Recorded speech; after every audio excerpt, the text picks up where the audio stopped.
Hey guys, Josh here, and in November 2023, My Time at Sandrock released for the Nintendo Switch. Unfortunately, it was far from being the best version of the game on a technical level, making it very difficult to recommend over the PC version. But it's been over 5 months now, the developers have been updating the game regularly, and their latest update, 1.2.2, is supposed to bring the best performance ever. So I went back to the game for a few hours to see how things changed. I'll be sharing with you my observations, and if you've been hesitant about playing the Switch version, hopefully this video will help you make a decision. The very first improvement that I noticed was during the opening cutscene. There is this part where the train crosses a bridge, and when the game launched on Switch, you couldn't see the top part of the bridge with the tracks, making it look like the train was floating. That was really not a great first impression. But now, with the updated game, we can finally see the bridge in its entirety, and it's a small detail, but it does make a good difference. So the draw distance has been drastically improved, and not only in that intro cutscene. When I first played, I remember seeing rocks floating in the distance, lots of items popping in as I got closer to them, and all of that was extremely distracting. With the latest version of the game, you can see most things from far away, no more floating rocks, and while there can still be a bit more pop-in than on PC, it's a lot less obvious than what it used to be. I also remember how some moving parts, like for example the windmill near the ranch, was stuttering so badly, but now the animation is a lot smoother, making it blend in the decor much more pleasantly.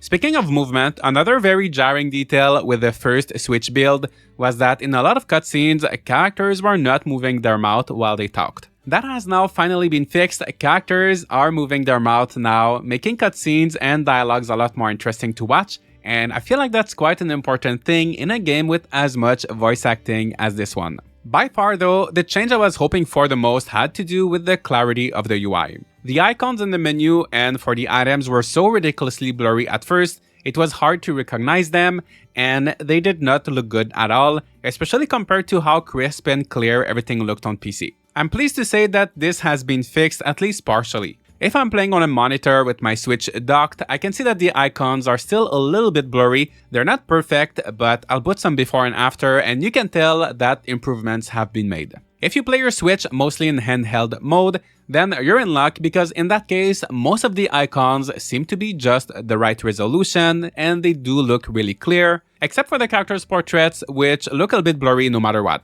I should also add that navigating the menu is now faster, loading times have been reduced, and this makes the experience more seamless.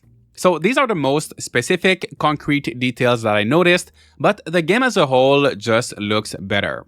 They revamped the lighting and shadows, which makes a major difference as everything was extremely flat before, but they also improved things like grass and added a lot of details here and there that contribute to bringing the game a bit closer to its PC counterpart. The frame rate has also been improved, and the developers have said that it should now run at a stable 30 FPS, with some drops in the mid to late game. I'm not that far yet with the Switch version, so I can't really comment on how the game will run later on, and I can imagine it will probably depend on how many machines you have in your workshop. I expect there's probably going to be some frame rate drops in some of the dungeons and maybe during boss battles, but from what I've played at the beginning of the game, I did notice a good improvement from before. So to conclude, 5 months after its release, if you had the choice between playing My Time at Sandrock on a good PC or playing it on the Switch, I would still recommend the PC version first, but I think that the Switch is actually now a viable option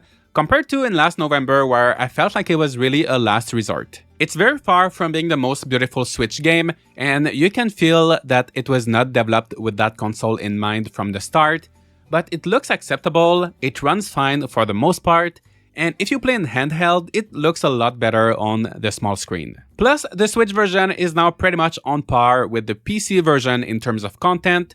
The only thing that's missing is the multiplayer, but that should change this summer when it gets added to console, and there will be cross-platform play, meaning you'll get to enjoy Sandrock with your friends no matter what platform they're on. So what do you guys think? Have you played My Time at Sandrock on the Switch? What about the Xbox and PlayStation versions? I have not played those, but if you did, I am curious to know how they run. I'm glad to see how much the game improved because it is a really fun game, and even though it's still not perfect on the Switch and probably never will be, I think it is worth revisiting if you were previously disappointed by how it ran. So let me know your thoughts in the comments, leave a like and subscribe for more content like this, and I'll see you all in the next video.